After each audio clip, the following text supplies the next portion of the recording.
ഇന്ന് ഞാൻ നിങ്ങളോട് പറയാൻ പോകുന്നത് നിങ്ങൾക്ക് ഏറ്റവും ഫേവറേറ്റ് ആയിട്ടുള്ള കേൾക്കാൻ ഭയങ്കര ഇഷ്ടമുള്ള റോബറി മൂവിയുടെ കഥയാണ്. എപ്പോഴത്തെയും പോലെ തന്നെ റോബറി മൂവി ആകുമ്പോൾ അതിന്റെ അവസാനം നമുക്ക് വേണ്ടി ഒരു ട്വിസ്റ്റ് വേണമല്ലോ. അതുപോലെ ഒരു ട്വിസ്റ്റും ഉണ്ട്. കഥയെക്കുറിച്ച് ബേസിക് ആയിട്ട് ഞാനൊരു കാര്യം നിങ്ങൾക്ക് പറഞ്ഞുതരാം. 10-600 വർഷങ്ങൾക്ക് മുന്നേ ഈ ബൈബിളിന്റെ ഓപ്പോസിറ്റ് ആയിട്ട് മറ്റൊരു പുസ്തകം കൂടെ രചിക്കപ്പെട്ടിട്ടുണ്ടായിരുന്നു. സാത്താൻ സേവകരാണ് ആ ഒരു പുസ്തകം എഴുതിയുണ്ടാക്കിയത്. ഇന്നത്തെ ബ്ലാക്ക് മാർക്കറ്റിൽ അതിന് കോടികളാണ് മൂല്യമുള്ളത്. എന്നാൽ ഒരു പ്രത്യേക സാഹചര്യം കാരണം അതിപ്പോ ഉള്ളത് അമേരിക്കൻ ബോർഡറിലെ പട്ടാളക്കാരുടെ ഗോഡൌണിലാണ്. സാധാരണ ബാങ്കിലും അതുപോലെ തന്നെ ഓരോ സ്ഥാപനത്തിലും ചെന്ന് കൊള്ളയടിക്കുന്നത് പോലെ അമേരിക്കൻ പട്ടാളക്കാരുടെ കയ്യിൽ ചെന്ന് കൊള്ളയടിക്കാൻ പറ്റുമോ? അതത്ര നിസ്സാരമായിട്ടുള്ള കാര്യമല്ല. എന്നാൽ ഇവിടെ കുറച്ച് കള്ളന്മാര് അതിനു വേണ്ടിയും ഒരു പദ്ധതി ഉണ്ടാക്കുകയാണ്. ആ ഒരു പുസ്തകം അടിച്ചു മാറ്റാൻ തന്നെ അവർ തീരുമാനിക്കുകയാണ്. കാരണം ബ്ലാക്ക് മാർക്കറ്റിൽ അതിന്റെ വില അത്രയുണ്ട്. അപ്പൊ എന്തായാലും നേരെ ആ കഥയിലേക്ക് പോകല്ലേ, ആ 4 കള്ളന്മാരുടെ കഥയിലേക്ക്. So again welcome back to Mallu explainer. സിനിമയുടെ ആരംഭത്തിൽ തന്നെ ജയിലിലേക്ക് കൊണ്ടുപോയിക്കൊണ്ടിരിക്കുന്ന ഒരാളെ കാണിച്ചുകൊണ്ടാണ് ആരംഭിക്കുന്നത്. ഇയാളുടെ പേര് ക്രഞ്ച് എന്നാണ്. ഇവനാണ് നമ്മുടെ കഥയുടെ ഹീറോ. എന്തായാലും ക്രഞ്ച് ജയിലിലേക്ക് വരുന്ന സമയത്ത് നമ്മളോടായിട്ട് ഒരു കാര്യം പറയുന്നുണ്ട്. ജയിലിലേക്ക് വരുന്ന ആദ്യത്തെ ദിവസം അതുപോലെ തന്നെ ഇവിടെ നിറങ്ങുന്ന അവസാനത്തെ ദിവസം ഇതൊരിക്കലും മറക്കാൻ കഴിയില്ല. ഒരു ചെറിയ വിങ്ങലോട് കൂടിയിട്ട് ഒരു വേദനയിലാണ് അവൻ ഈ ഒരു കാര്യം പറയുന്നത്. അതുപോലെ തന്നെ ഞാൻ എങ്ങനെയാണ് ജയിലായത് എന്ന് നിങ്ങൾക്കറിയണ്ടേ? നമുക്കൊരു 3 ആഴ്ച പിന്നിലേക്ക് പോവാം. ഈ ക്രഞ്ചിന്റെ കൂടെ തന്നെ വേറെയും ഒരു 3 ആൾക്കാർ നിൽക്കുന്നത് കണ്ടോ? ഇതാണ് അവന്റെ ടീം. ഇവര് 4 പേരാണ്. ടീം ലീഡറായ നമ്മുടെ ക്രഞ്ച്, അതുപോലെ തന്നെ അവന്റെ തൊട്ട് താഴെയുള്ള കാൽബൻ. ഇവർക്ക് ആവശ്യമുള്ള പണിയും പരിപാടിയൊക്കെ ഒപ്പിക്കുന്നത് ഈ കാൽബനാണ്. അതുപോലെ തന്നെ കുറച്ച് പ്രായമായിട്ടുള്ള ഒരു അപ്പാപ്പനുണ്ട്, പാഡി. പിന്നെ ഏതൊരു സാധനം അതൊന്ന് കാണിച്ചു കൊടുത്താൽ മതി ഒറിജിനൽ വെല്ലുന്ന രീതിയിൽ ഒരു ഡ്യൂപ്ലിക്കേറ്റ് ഉണ്ടാക്കി കൊടുക്കുന്ന കോർനെറ്റ്. അപ്പൊ എന്തായിരിക്കും ഇവരുടെ പരിപാടി എന്ന് ഞാൻ വിശദമായിട്ട് പറയണ്ടല്ലോ. മോഷണൊക്കെ തന്നെ. ഇപ്പൊ തന്നെ ഇവര് 4 പേരും ഇവിടെ കൂടിയിരിക്കുന്നത് ഒരു മുട്ടയെ പറ്റിക്കാനാണ്. എന്നാൽ ആ ഒരു മുട്ട അയാൾ സാധാരണക്കാരനല്ല, അത്യാവശ്യം നല്ല രീതിയിൽ ഗുണ്ടായിസൊക്കെ ഉള്ള ആളാണ്. ഇയാളുടെ അടുത്തേക്ക് 2 കള്ളന്മാര് ഏതോ ഒരു മ്യൂസിയത്തിൽ നിന്നും നല്ല വിലപിടിപ്പുള്ള ഒരു പെയിന്റിംഗ് മോഷ്ടിച്ചുകൊണ്ട് വരുന്നുണ്ട്. സോ ആ കൊണ്ടുവരുന്ന സാധനം അത് ഒറിജിനൽ ആണോ ഇല്ലയോ എന്നറിയാൻ വേണ്ടിയിട്ട്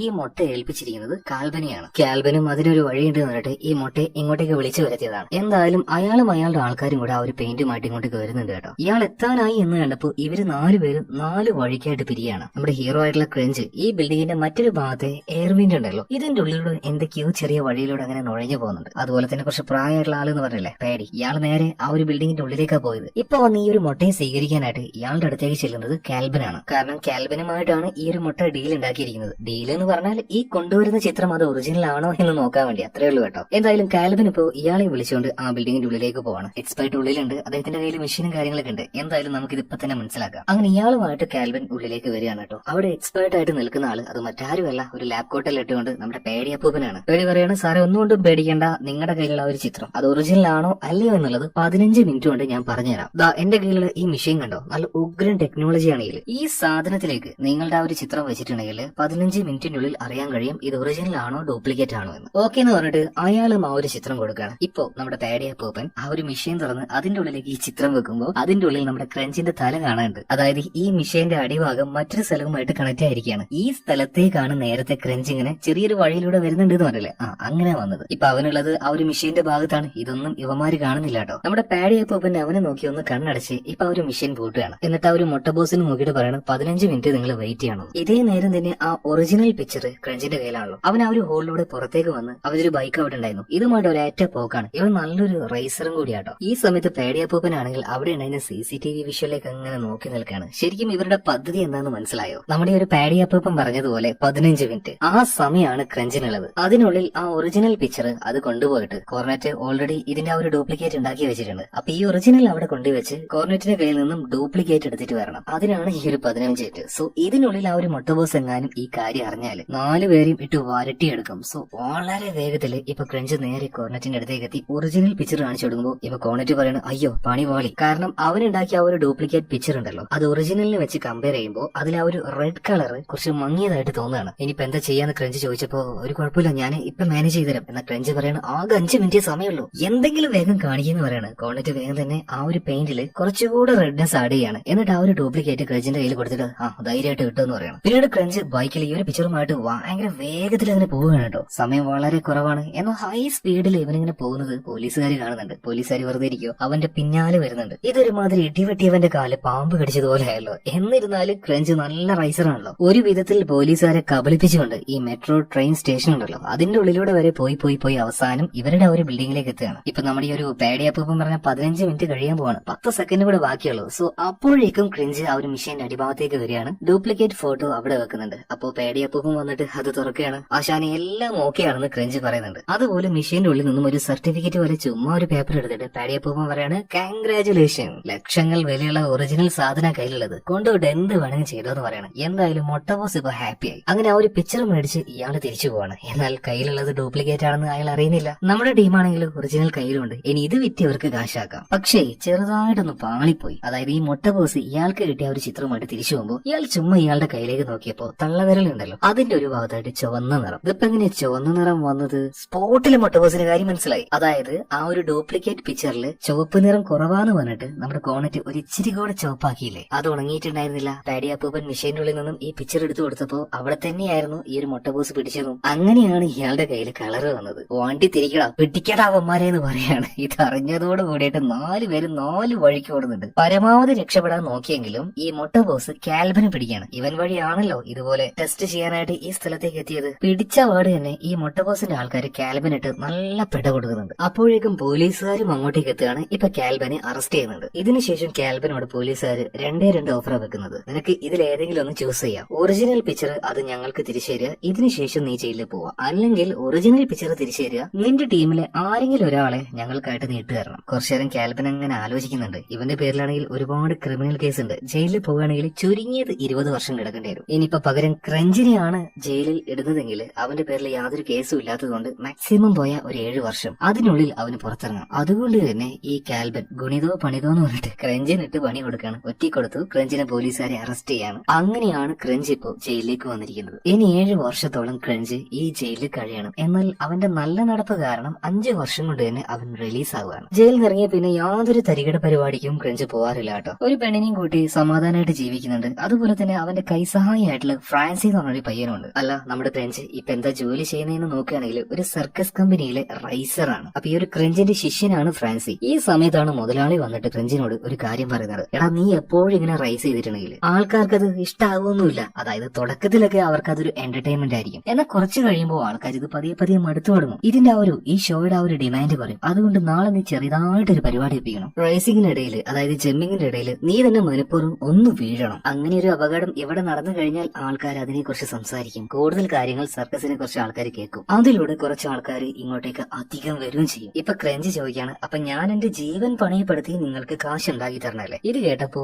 ആ മുതലാളി പറയണേ, യെസ് അത് തന്നെ എന്റെ പൊന്നു സാറേ, നിങ്ങൾ തരുന്നത് 10,000-2,000 എന്നാലും കുഴപ്പമില്ല, വേറെ ജോലിയൊന്നും ഇല്ലല്ലോ, അങ്ങ് ചെയ്യാന്ന് പറഞ്ഞിട്ട് ക്രഞ്ച് അതുപോലെ ചെയ്യാണ്. റേസിംഗിനിടയിൽ, അതായത് ആ ഒരു ജമ്പിങ്ങിനിടയിൽ മനഃപൂർവ്വം തന്നെ അവൻ അപകടം സൃഷ്ടിക്കുകയാണ്. താഴേക്ക് വീണും കഴുത്തിന്റെ എല്ലാം ഓടിയാണ്. എന്തായാലും മുതലാളി വിചാരിച്ചതുപോലെ തന്നെ കാര്യം കുറച്ച് പബ്ലിക്കിൽ സംസാരമൊക്കെ ആയിട്ടുണ്ട് കേട്ടോ. പക്ഷെ പാവം ക്രഞ്ചിന്റെ കാര്യം നോക്കുകയാണെങ്കിൽ ഇപ്പൊ വീട്ടില് റെസ്റ്റിലുമാണ്. ഇതേ നേരം തന്നെ അവൻ ഈ അവസ്ഥയെല്ലാം വരാൻ കാരണക്കാരനായതാരാണ്? കാൽബൻ, അവന്റെ പഴയ കൂട്ടുകാരൻ. ഈ കാൽബൻ ഇപ്പോ എയർപോർട്ടിലേക്ക് പോവാണ് കേട്ടോ. എയർപോർട്ടിൽ നിന്നും പെട്ടെന്ന് ഒരു കൂട്ടം പോലീസുകാർ വന്നിട്ട് അവനെ അറസ്റ്റ് ചെയ്യുന്നുണ്ട്. ആ പോലീസുകാരെയും നമുക്കൊന്ന് പരിചയപ്പെടണം കേട്ടോ. ഏജന്റ് ബ്രിക്കും അയാളുടെ കൂടെ തന്നെ കുറച്ച് പ്രായമായിട്ടുള്ള ഒരാള് സാമുവൽ. എന്നാൽ ഇയാൾ പോലീസുകാരനൊന്നുമല്ല, ഇതുപോലെയുള്ള തരികട പരിപാടി മുന്നേ ചെയ്ത ആളാണ്. അത്യാവശ്യം ആൾക്കാരുടെ തരികട പരിപാടിയൊക്കെ ഇയാൾക്ക് പെട്ടെന്ന് കണ്ടുപിടിക്കാൻ കഴിയും. അതുകൊണ്ടാണ് അൺഒഫീഷ്യലി സാമുവൽ അപ്പൂപ്പനെ ഈ ഏജന്റ് ബ്രിക്സ് ഇയാളുടെ കൂടെ എപ്പോഴും കൂട്ടുന്നത്. എന്നാൽ ഇയാൾക്കത് ഇയാൾ സ്വന്തം ഇഷ്ടപ്രകാരം ചെയ്യുന്നതല്ല കേട്ടോ ഇതൊന്നും. അതുകൊണ്ട് തന്നെ ഇയാൾക്ക് ഈ സാമുവലിനോട് അത്ര ഒരു താല്പര്യമൊന്നുമില്ല. അങ്ങോട്ടും ഇങ്ങോട്ടും എപ്പോഴും ഒരു ഈഗോ ക്ലാഷ് ആണ്. എന്തായാലും ഇവര് രണ്ടുപേരുമാണ് ഇപ്പോ കാൽബനെ അറസ്റ്റ് ചെയ്തിട്ടുള്ളത്. അതിന് കാരണം എന്താ വെച്ചാല് ഇവൻ ഇപ്പൊ കേറാൻ നിൽക്കുന്ന ആ ഒരു നാട്ടിലെ ഒരു മ്യൂസിയം ഉണ്ട്. ആ മ്യൂസിയത്തില് ഭയങ്കര എക്സ്പെൻസീവ് ആയിട്ടുള്ള ഒരു ചിത്രം മോഷണം പോയിരിക്കുകയാണ്. മിക്കവാറും അത് ഈ കാൽബൻ തന്നെ ആയിരിക്കും അടിച്ചു മാറ്റിയിട്ടുണ്ടാവും. അതുകൊണ്ടാണ് എയർപോർട്ടിൽ വെച്ച് അവനെ അറസ്റ്റ് ചെയ്തതും അതുപോലെ തന്നെ അവന്റെ ആ ഒരു പെട്ടിയും കാര്യങ്ങളൊക്കെ പരിശോധിക്കുന്നത്. എന്നാൽ പെട്ടിയിൽ അങ്ങനത്തെ യാതൊരു ചിത്രോ കാര്യങ്ങളോ ഒന്നും ഉണ്ടായിരുന്നില്ല. പോലീസുകാർക്ക് ഇത് കണ്ടിട്ട് വലിയ നിരാശയൊന്നും തോന്നില്ല. എന്നാൽ അവരെ സഹായിക്കാൻ വന്ന സാമുവൽ അപ്പൂപ്പിന് ആ ഒരു ചിത്രം കിട്ടാത്തതുകൊണ്ട് ഭയങ്കര നിരാശ തോന്നുകയാണ് കേട്ടോ. ആ ഒരു കാര്യം നിങ്ങൾ മൈൻഡിൽ വെച്ച്. എന്തായാലും കാൽബന്റെ പെട്ടിയിൽ ഒന്നും ഇല്ലാത്തത് കൊണ്ട് തന്നെ അവനെ വിട്ടയക്കുകയാണ്. പിന്നീട് ഫ്ലൈറ്റ് കയറി അവൻ അവന്റെ നാട്ടിലേക്ക് വന്നിറങ്ങുന്നുണ്ട്. ഇതേ സമയത്തിന് എയർപോർട്ടിന് പുറത്ത് മറ്റൊരാളോട് കാത്തിരിക്കുന്നുണ്ടായിരുന്നു. ഇയാളുടെ കയ്യിൽ ഒരു പെട്ടിയുണ്ട്. ഇവന്റെ പേര് സണ്ണി എന്നാ. അതായത് ഈ കാൽബന്റെ കൂടെ തന്നെ ആ ഫ്ലൈറ്റിൽ കയറിയ ആളാണ് ഈ സണ്ണി. കാൽബനെ എന്തായാലും എയർപോർട്ടിൽ വെച്ച് പോലീസുകാർ പരിശോധിക്കും, അല്ലെങ്കിൽ അവനെ പൊക്കുമെന്ന് അവൻ ഉറപ്പായിരുന്നു. അതുകൊണ്ട് ആ സാധനം അവൻ കൊണ്ടുവരാതെ അവന്റെ തൊട്ട് പിറകിലുണ്ടായിരുന്ന സണ്ണിയുടെ കയ്യിൽ ഏൽപ്പിച്ചിട്ടുണ്ടായിരുന്നു. അങ്ങനെ എയർപോർട്ടിൽ നിന്നും പുറത്തു വന്ന സമയത്ത് സണ്ണി ആ ഒരു ചിത്രം ഇപ്പോ, അല്ലെങ്കിൽ ആ ഒരു പെട്ടി തന്നെ കാൽബന് കൊടുക്കുകയാണ്. എന്നാൽ വെറുതെ ഒന്നും സണ്ണി എന്നല്ല ആരായാലും ഇത്രയും റിസ്ക് ഉള്ള ഒരു പരിപാടി ചെയ്യില്ലല്ലോ. അതുകൊണ്ട് തന്നെ ചെറിയൊരു തുക ഈ സണ്ണിക്ക് കൊടുക്കാന്ന് കാൽബൻ പറഞ്ഞിട്ടുണ്ടായിരുന്നു. സോ ആ ഒരു പൈസക്ക് വേണ്ടി കൈനീട്ടി നിൽക്കുമ്പോൾ കാൽബൻ എന്താ ചെയ്താ അറിയോ? മുണ്ട് മുക്കി കാണിക്കുക. അങ്ങനത്തെ സ്വഭാവമാണ് അവന്. അതായത് കാശ് ഇപ്പൊ കിട്ടുന്ന വിചാരിച്ചിരിക്കുന്ന ഈ സണ്ണിയുടെ മണ്ടയ്ക്കിട്ട് ഒരേറ്റൊന്ന് കൊടുക്കുകയാണ് കേട്ടോ. ആ അടിയിൽ അവന്റെ ബോധം പോയി എന്ന് പറയുള്ളൂ. ശരിക്കും ഒരു ഒരു നാറിയ സ്വഭാവം, പണിയെടുത്ത കാശ് കൊടുക്കണ്ടേ. പക്ഷേ അതിനേക്കാൾ വലിയൊരു നാറിത്തരം ഈ ഒരു കാൽബൻ ഓൾറെഡി ചെയ്തു വെച്ചിട്ടുണ്ട്. അധികം വൈകാതെ നമുക്കത് കാണാം. അടുത്ത സീനില് അപകടം പറ്റി വീട്ടിൽ റെസ്റ്റ് എടുക്കുന്ന ക്രഞ്ചിനെ കാണിക്കുകയാണ്. കഴുത്തിന് പൊട്ടായത് കൊണ്ട് തന്നെ കഴുത്തൊന്നും അനക്കാതെ അങ്ങനെ ഇരിക്കണം. അവന്റെ കൂടെ തന്നെ ഫ്രാൻസി ഉണ്ട്. അപ്പൊ ഈ ഒരു ക്രഞ്ചിന്റെ അവസ്ഥയെ കുറിച്ച് പറഞ്ഞിട്ട് ഫ്രാൻസി ഇങ്ങനെ ഓരോ കാര്യങ്ങൾ പറയുമ്പോൾ ക്രഞ്ച് പറയാണ്, എടാ ഞാനൊക്കെ എവിടെ ഇരിക്കേണ്ട ആളാണെന്ന് നിനക്കറിയോ? എന്റെയൊക്കെ ടാലന്റിന് എന്തൊക്കെ കാര്യങ്ങൾ എനിക്ക് ചെയ്യാൻ പറ്റുന്ന. പക്ഷെ ഇപ്പൊ ഇത് 5ഉം 10നും വേണ്ടിയിട്ട് വണ്ടി ഓടിച്ചങ്ങനെ നടക്കുന്നു. ഇതും പറഞ്ഞ് ഈ ഒരു ക്രഞ്ച് ഒരു പുസ്തകം എടുത്ത് അങ്ങനെ വായിക്കുന്നുണ്ട്. ആ സീനും നിങ്ങളൊന്ന് ഓർത്ത് വെച്ചോട്ടോ. ഇപ്പോഴാണ് ആരും ഒരാൾ വന്നിട്ട് ഇവരുടെ വീടിന്റെ കഥക് തട്ടുന്നത്. നോക്കുന്ന സമയത്ത് ആരാണ്? ആ ഒരു സണ്ണി ഉണ്ടല്ലോ. ക്രഞ്ച് കാശ് കൊടുക്കാന്ന് പറഞ്ഞിട്ട് ഒരു ജോലി ചെയ്യിപ്പിച്ച് തലക്കടിയും കൊടുത്ത് ബോധം കെടുത്തി വീഴ്ത്തിയിട്ട് പോയില്ലേ, ആ സണ്ണി തന്നെ. ഇവനിപ്പോ എന്തിനാ ഇങ്ങോട്ടേക്ക് വന്നെന്ന് വെച്ചിട്ടുണ്ടെങ്കിൽ സണ്ണിക്ക് ഈ ഒരു ജോലി കൊടുക്കുന്നതിന് മുന്നേ തന്നെ കാൽബൻ അവനോടൊരു കാര്യം പറഞ്ഞിട്ടുണ്ടായിരുന്നു. ഞാനും ഈ ക്രഞ്ചൊക്കെ ഉണ്ടല്ലോ ഭയങ്കര സുഹൃത്തുക്കളാണ്, എടാ പോടാ ബന്ധമാണ്. ഇനിയിപ്പോ കാശിന്റെ കാര്യത്തിൽ ഞാൻ എന്തെങ്കിലും കുറവോ കാര്യങ്ങളോ വരുത്തിയിട്ടുണ്ടെങ്കിൽ നിനക്ക് ധൈര്യമായിട്ട് വേണമെങ്കിൽ ക്രഞ്ചിന്റെ അടുത്തേക്ക് പോയി ചോദിക്കാം. സോ ആ രീതിയിലൊക്കെ പറഞ്ഞു വെച്ചിട്ടുണ്ടായിരുന്നു. അതുകൊണ്ടാണ് സണ്ണി ഇപ്പൊ ക്രഞ്ചിനെ തേടി ഇങ്ങോട്ടേക്ക് വന്നിരിക്കുന്നത്. അപ്പൊ ഈ സണ്ണി കണ്ടപാടിനെ ഫ്രാൻസി ചോദിക്കുന്നുണ്ട്, ആരാ എന്താ വേണ്ടത്? ഇപ്പൊ കണ്ണാട് ഊരിയിട്ട് ആ അടി കൊണ്ട കണ്ണും കാണിച്ചുകൊണ്ട് ഒരു ചെറിയ സമ്മാനം ഉണ്ട്, ഇവിടെ ക്രഞ്ച് എന്ന് മറ്റൊരാളുണ്ടാവും അയാൾക്ക് കൊടുക്കാൻ. അങ്ങനെ ഉള്ളിലേക്ക് വന്ന ഈ സണ്ണി ഉണ്ടല്ലോ, പാവം നമ്മുടെ ക്രഞ്ച് വയ്യാണ്ട് കിടക്കാണ്. ഇവനെ വലിച്ചിട്ട് നല്ല വീക്ക് കൊടുക്കാണ്. എവിടാ എന്റെ കാശ്? ഏത് കാശ്? എന്തിന്റെ കാശ് എന്ന് പറഞ്ഞപ്പോ കാൽബൻ പറഞ്ഞ കഥ പറയാണ്. എടാ അവൻ നിന്നെ പറ്റിച്ചതിന് ഞാൻ എന്തിനാ കാശ് തരുന്നത്? ഇതൊന്നും പറഞ്ഞാൽ ശരിയാവില്ല. എയർപോർട്ടിൽ നിന്ന് വളരെ കഷ്ടപ്പെട്ടാണ് ആ ചിത്രം ഞാൻ പുറത്ത് ചെയ്തത്. അതിൽ നല്ല റിസ്ക് ഉണ്ടായിരുന്നു. അതുകൊണ്ട് എനിക്ക് എന്റെ കാശ് കിട്ടണം തന്നെ ഈ ഒരു സണ്ണി പറയാണ്. ഇപ്പൊ ക്രഞ്ച് പറയാണ്, എടോ നീ എന്നെ തല്ലിക്കൊന്നാലും ഇനിയിപ്പോ എന്റെ വീട് പരിശോധിച്ചാലും നിനക്ക് പ്രത്യേകിച്ച് ഒന്നും കിട്ടാൻ പോകുന്നില്ല. ഓഹോ അങ്ങനെയാണോ? പുറത്ത് നിന്റെ ബൈക്ക് എടുക്കുന്നുണ്ടല്ലോ, അത് ഞാൻ എടുത്തോളാം എന്ന് പറഞ്ഞിട്ട് ഒരു ന്യായം ഇല്ലാതെ പാവം ക്രഞ്ചിന്റെ ആ ഒരു ബൈക്കിന് എടുത്തിട്ട് സണ്ണി പോവാണ്. പാവം ആവശ്യമായി കിടക്കുന്ന നമ്മുടെ ക്രഞ്ചിനുണ്ടല്ലോ ഒരു ഭ്രാന്ത് ഇളകുന്നുണ്ട്. എനിക്ക് കഴിവില്ലാന്ന് കരുതിയിട്ടാണ് ആ പന്ന മോനെ എനിക്കിട്ട് ഇങ്ങനെ പണി തരുന്നത്. ഞാൻ വീണ്ടും കളത്തിലേക്ക് ഇറങ്ങാൻ പോവാണ്, കാണിച്ചു കൊടുക്കാം അവന് ഞാൻ ആരാണെന്ന്. പെട്ടെന്ന് തന്നെ വിളിക്കാണ്. ആര്? നമ്മുടെ പാടിയപ്പൂപ്പനെ. പാടി ഞാൻ റെഡി ആയിട്ടുണ്ട്, വീണ്ടും ഞാൻ കളത്തിലേക്ക് ഇറങ്ങാൻ വേണ്ടി പോവാണ്, ഞാൻ എവിടെയാ വരണ്ടേ? സ്ഥലം പറയാന്ന് പറയണം. അങ്ങനെ പേടിയപ്പൂപ്പൻ ഒരു സ്ഥലം പറയുന്നുണ്ട്. നേരെ അങ്ങോട്ടേക്ക് ഈ ക്രഞ്ചും അതുപോലെ തന്നെ ഫ്രാൻസിയും ചെല്ലുകയാണ്. എന്നാൽ പേടിയപ്പൂപ്പൻ പറഞ്ഞ ആ ഒരു സ്ഥലത്തേക്ക് ഇവര് പോയ സമയത്തുണ്ടല്ലോ അവിടെ മറ്റൊരാൾ കൂടെ വെയിറ്റ് ചെയ്യുന്നുണ്ടായിരുന്നു. മറ്റാരുമല്ല കാൽബൻ. കാൽബനെ കണ്ടപാട് തന്നെ ക്രഞ്ചിന് ഭ്രാന്ത് ഇളകുന്നുണ്ട്. നീ എന്താണ് അവിടെ എന്ന് ചോദിച്ചപ്പോ അത് പിന്നെ ഞാനൊരു ചിത്രം എടുത്തിട്ടുണ്ട്, അത് നമ്മുടെ പാടിയപ്പൂപ്പൻ വഴി ഒന്ന് വിൽക്കാൻ വേണ്ടി ഇങ്ങോട്ടേക്ക് വന്നതാ. എന്തായാലും ക്രഞ്ചിന് നല്ല ദേഷ്യം ഉണ്ടായിരുന്നു, ഇവനിട്ടൊന്ന് കൊടുക്കാൻ വേണ്ടി പോവാണ്. എന്നാൽ ജയിലിൽ കടന്ന് ശോഷിച്ചിട്ടുണ്ട്. അതിന്റെ കൂടെ തന്നെ ഇപ്പൊ ഒരു അപകടം പറ്റി. അതുകൊണ്ട് ക്രഞ്ചിന് നന്നായിട്ട് ഫൈറ്റ് ചെയ്യാൻ പറ്റുന്നില്ല. മാത്രമല്ല കോൾബന്റെ കയ്യിൽ നിന്ന് നല്ല കണക്കിന് ക്രഞ്ചിന് കിട്ടുന്നുമുണ്ട്. അങ്ങനെ ഇവർ അടി കൂടിക്കൊണ്ടിരിക്കുമ്പോഴാണ് അങ്ങോട്ടേക്ക് പേടി വരുന്നത്. രണ്ടും തമ്മിൽ തല്ല് തുടങ്ങിയോ? എടാ നിനക്കൊക്കെ വേണ്ടി നല്ലൊരു അടിപൊളി വർക്കുമായിട്ടാണ് ഞാൻ വന്നിരിക്കുന്നത്, ഇവിടെ കിടന്ന് തല്ലി ഉണ്ടാക്കിക്കോ, ആദ്യം നമുക്ക് ആ ഒരു വർക്ക് നോക്കണ്ടേ. ഇതും പറഞ്ഞ പേടി ഇപ്പോ ഈ ക്രഞ്ചിനെയും കാൽബനെയും വിളിച്ചുകൊണ്ട് പോവാണ്. പിന്നീട് ഇവരെന്താ ചെയ്യാൻ പോകുന്നത് ആ ഒരു പുതിയ വർക്കിനെ കുറിച്ച് പേടിയപ്പം പറയുന്നുണ്ട്. എടാ നമ്മുടെ കയ്യിലേക്ക് നല്ല ഉഗ്രം വർക്ക് വന്നിട്ടുണ്ട്, മറ്റൊരാൾ വഴിയാണ് ഞാൻ ഈ രഹസ്യം ചൂണ്ടിയത്. നിങ്ങൾ രണ്ടുപേരും എന്റെ ചെക്കന്മാരായതുകൊണ്ട് തന്നെ നിങ്ങളെ കൂട്ടാതെ ഞാൻ ഈ പരിപാടിക്ക് പോയില്ല. സംഗതി നടന്നു കഴിഞ്ഞാൽ അത് വിറ്റ് കഴിഞ്ഞാൽ നല്ല കാശ് വരാൻ പോകുന്നത്. കാര്യം എന്താന്ന് വെച്ചിട്ടുണ്ടെങ്കിൽ 1400-ാം വർഷത്തില്, കൃത്യമായിട്ട് പറയുകയാണെങ്കിൽ ഒരു 10-620 വർഷങ്ങൾക്ക് മുന്നേ ഗുഡൻബർഗിൽ ഉണ്ടായിട്ടുള്ള ഒരു പ്രസ്സിൽ അവിടെ ആദ്യമായിട്ട് ഒരു ബൈബിള് അച്ചടിച്ചിട്ടുണ്ടായിരുന്നു. എന്നാൽ അതിനിവിടെ വലിയ പ്രസക്തിയില്ല. ഇതിനുശേഷം രണ്ടാമത് ആ ഒരു പ്രസ്സിൽ വെച്ച് മറ്റൊരു പുസ്തകം പ്രിന്റ് ചെയ്തെടുത്തു. അത് ഈ ബൈബിളിന്റെ നേരെ ഓപ്പോസിറ്റ് ആയിട്ടുള്ള സാത്താൻ സേവകരുടെ അല്ലെങ്കിൽ അവരുമായി ബന്ധപ്പെട്ട ഒരു പുസ്തകമായിരുന്നു. ഒരുപാട് വർഷങ്ങൾ കഴിഞ്ഞു പല ആൾക്കാരുടെ കയ്യിലൂടെയും ആ ഒരു പുസ്തകം പോയിട്ടുണ്ട്. എന്നാൽ നിലവിൽ ആ പുസ്തകത്തിന് ഇപ്പൊ ബ്ലാക്ക് മാർക്കറ്റിൽ കോടികളാണ് മൂല്യമുള്ളത്. ശരിക്കും ഈ കാര്യം ഞാൻ എങ്ങനെ അറിഞ്ഞു വെച്ചിട്ടുണ്ടെങ്കിൽ ഈ പുസ്തകത്തിന് നല്ല ആഗ്രഹം ഉണ്ടായിരുന്ന ഒരാള് ഒരു കള്ളനെ വെച്ച് ആ ഒരു പുസ്തകം മോഷ്ടിക്കാൻ വേണ്ടി നോക്കി. സക്സസ് ആയിട്ട് തന്നെ പുസ്തകം എടുക്കാൻ പറ്റി. പക്ഷെ ഓടുന്നതിനിടയിൽ ആ കള്ളന്റെ പിന്നാലെ പോലീസുകാരുണ്ടായിരുന്നു. ഇവൻ ഒരു രക്ഷയില്ലാത്തതുകൊണ്ട് ഇവന്റെ ഒരു കൂട്ടുകാരന്റെ കയ്യിൽ ആ ഒരു ബുക്കും കൊടുത്ത് അവനോടി. അവനെ പോലീസ് നോക്കി. പക്ഷെ ആ ഒരു കൂട്ടുകാരനുണ്ടല്ലോ അവൻ ഈ ഒരു പുസ്തകത്തിന്റെ വാല്യം കാര്യങ്ങളൊന്നും അറിയില്ലായിരുന്നു. എന്തായാലും ഫ്ലൈറ്റ് വഴി പോകണ്ട,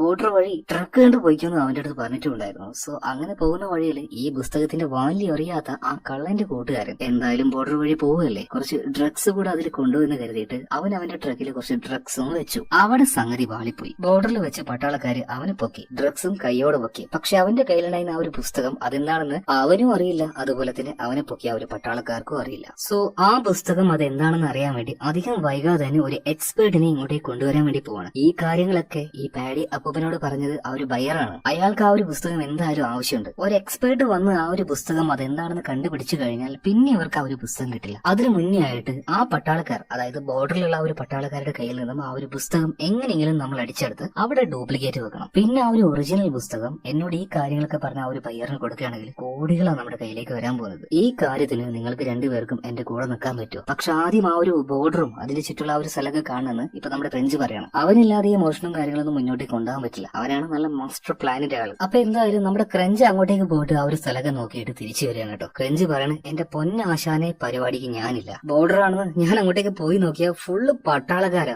ഓരോ ഇഞ്ചിലും മുക്കും മൂലയിലും ഒക്കെ. ഓൾറെഡി 5 വർഷം ഞാൻ ജയിലിൽ കിടന്നു, ഇനി എനിക്ക് വയ്യാട്ടാ. നിങ്ങൾ എന്താച്ചാ ചെയ്തോ, ആ ഒരു പുസ്തകത്തിന്റെ കാര്യത്തിൽ എനിക്ക് താല്പര്യമില്ല, ആ ഒരു കാശ് എനിക്ക് വേണ്ടാന്ന് പറഞ്ഞിട്ട് ഈ പരിപാടിയും വിട്ട് നമ്മുടെ ക്രഞ്ച് പോകാൻ നിൽക്കുകയാണ്. എന്നാൽ കാൽവിൻ ആണെങ്കിൽ ആ ഒരു പുസ്തകം എങ്ങനെങ്കിലും കൈക്കലാക്കിയാൽ മതിയാവുള്ളൂ, കാരണം മാർക്കറ്റിൽ അതിന്റെ വില അത്രയുണ്ട്. അതുകൊണ്ട് തന്നെ ക്രഞ്ചിന്റെ പിന്നാലെ നടക്കുന്നുണ്ട്. പ്ലീസ് ദയവ് ചെയ്ത് എടാ ഒന്ന് പറയുന്നേക്ക്, നമ്മുടെ അവസാനത്തെ പരിപാടി അത്. ഞാൻ ഇന്നേ വരെ ചെയ്ത എല്ലാ കാര്യങ്ങളും ദയവ് ചെയ്ത് മറക്കടാ. സോറി, ഇത് ലാസ്റ്റാ. ഇതുകൊണ്ട് നമുക്ക് എല്ലാവർക്കും സെറ്റിൽ ആയിക്കോട്ടെ. ഇനി ഇതൊന്നും ക്രഞ്ച് കേൾക്കുന്നില്ല, ഞാൻ ഈ ഒരു പരിപാടിക്ക് ഇല്ലാന്ന് തന്നെ പറയാണ്. പിന്നീട് അവിടുന്ന് പോകുന്നുണ്ട്. എന്നാൽ കാൽബന് ഈ കാര്യം എങ്ങനെ വിട്ടുകളയാൻ പറ്റില്ല. എങ്ങനെയെങ്കിലും ക്രഞ്ചിനെ ഇതിലേക്ക് കൊണ്ടുവരണം. അതിനായിട്ട് അവനൊരു വഴി കാണുന്നുണ്ട്. അതായത് ക്രഞ്ചിന്റെ ഗേൾഫ്രണ്ട് ആയിട്ടുള്ള ലോലയോട് പോയിട്ട് കാൽബൻ കാര്യങ്ങളൊക്കെ പറയാണ്. സംഭവം നടന്നു കഴിഞ്ഞാൽ കോടികളെ വരാൻ പോകുന്നത്. അത്യാവശ്യം നല്ല ആർഭാടമായിട്ട് ജീവിക്കാൻ താല്പര്യമുള്ള ആളാണ് ലോല. അതുകൊണ്ട് ലോലയുടെ കണ്ണും ഒന്ന് മഞ്ഞളിക്കുന്നുണ്ട്. ക്രഞ്ചിനോട് പോയിട്ട് കാര്യങ്ങളൊക്കെ പറയണം, അല്ലെങ്കിൽ ഈ കഷ്ടപ്പാടാണ് നമ്മുടെ ഇപ്പോഴത്തെ ജോലി. ഈ ഒരു പരിപാടി നടന്നു കഴിഞ്ഞാൽ നല്ല കാശ് വരില്ലേ, എടാ നിനക്ക് ഇതൊന്ന് ചെയ്തൂടെ. അങ്ങനെ അവൾ പറഞ്ഞ് അവസാനം ക്രഞ്ച് സമ്മതിക്കുന്നുണ്ട്. അങ്ങനെ എല്ലാവരുടെ അടുത്തേക്ക് ക്രഞ്ച് വരുന്നുണ്ട്. ഓക്കെ, ഞാൻ ഈ ഒരു പരിപാടിക്ക് കൂടെ നിൽക്കാം, പക്ഷെ ഞാൻ പറയുന്ന കാര്യം എല്ലാവരും കേൾക്കണം. എനിക്കൊരു പ്ലാൻ ഉണ്ട്. ആ ഒരു പ്ലാൻ എങ്ങനെയാന്ന് വെച്ചാൽ നമ്മൾ പെട്ടെന്ന് ബൈക്കുമായിട്ട് അങ്ങോട്ടേക്ക് ചെല്ലുന്നു. സഡൻ ആയിട്ട് അവിടെ ഒരു അറ്റാക്ക് നടത്തി പെട്ടെന്ന് തന്നെ അവരുടെ ആ ഒരു ഗോഡൌണിൽ പോയിട്ട് ആ ഒരു പുസ്തകം എടുത്ത് തിരിച്ചു വരും. ഇതാണ് എന്റെ ഐഡിയ. ഇത് കേട്ട സമയത്ത് കാൽവിൻ പറയാണ്, എന്റെ പൊന്നാശാനെ, നിങ്ങളുടെ തലയിൽ നിന്ന് ഇത്ര പൊട്ട ഐഡിയ വരുമെന്ന് ഞാൻ വിചാരിച്ചില്ല. നമ്മൾ അവിടെ പോയി ഇറങ്ങുമ്പോഴേക്കും പട്ടാളക്കാര് നമ്മളെ വെട്ടിവെച്ചിട്ടുണ്ടാവും. ഞാൻ എന്തായാലും എന്റേതായിട്ടുള്ള ഒരു പ്ലാന് നിങ്ങളോട് പറയട്ടെ. പാഡി അപ്പൂപ്പനോട് ഈ കാര്യം പറഞ്ഞ ആ ഒരു ബയർ, ഇയാള് പറഞ്ഞതനുസരിച്ച് അയാളുടെ ഒരാള് ആ ഒരു ബോർഡറിലുണ്ട്, അതായത് പട്ടാളക്കാർക്കിടയിൽ. നമുക്ക് അവന് വെച്ച് ഒരു കാര്യം പ്ലാൻ ചെയ്യാം, അല്ലെങ്കിൽ അവനോട് എന്തെങ്കിലും സഹായം ചോദിക്കാം. എല്ലാവരും ഇതിനൊരു സമ്മതം മൂലമാണ്. അതുകൊണ്ട് തന്നെ കാൽബിൻ ഇപ്പൊ പാഡിയോട് പറയാണ്, നിങ്ങളുടെ ആ ഒരു ബയർ ഉണ്ടല്ലോ, അയാളോട് പറഞ്ഞിട്ട് അയാൾക്ക് അറിയാവുന്ന ആളുമായിട്ട് നമുക്കൊരു മീറ്റിംഗ് അറേഞ്ച് ചെയ്യണമെന്ന് പറയാണ്. അങ്ങനെ ആ ഒരു മീറ്റിംഗ് അറേഞ്ച് ചെയ്തു. അധികം വൈകാതെ ആ ഒരു പയ്യൻ വരുന്നുണ്ട് കേട്ടോ. ഇവനെ കണ്ടാലേ എന്തോ ഒരുമാതിരി ഒരു വശപ്പശക്ക് തോന്നുന്നുണ്ട്. അങ്ങനെ ഇവനോട് കാര്യങ്ങൾ പറഞ്ഞപ്പോ എന്റെ പൊന്നാശാമാരെ അവിടുന്ന് ആ ഒരു പുസ്തകം എടുക്കുന്ന കാര്യമാണെങ്കിൽ ആലോചിക്കേ വേണ്ട, ജീവൻ പോകുക കേട്ടോ. ആ പുസ്തകം അവിടുന്ന് എടുക്കുന്ന കാര്യമായിരുന്നെങ്കിൽ ഉറപ്പായിട്ട് ഞാൻ നിങ്ങളുടെ അടുത്തേക്ക് വരികയില്ലായിരുന്നു. പക്ഷെ എല്ലാവരും ഇങ്ങനെ നിർബന്ധിച്ച് പറഞ്ഞപ്പോ ഈ വന്ന് ചെറുക്കൻ പറയാണ്,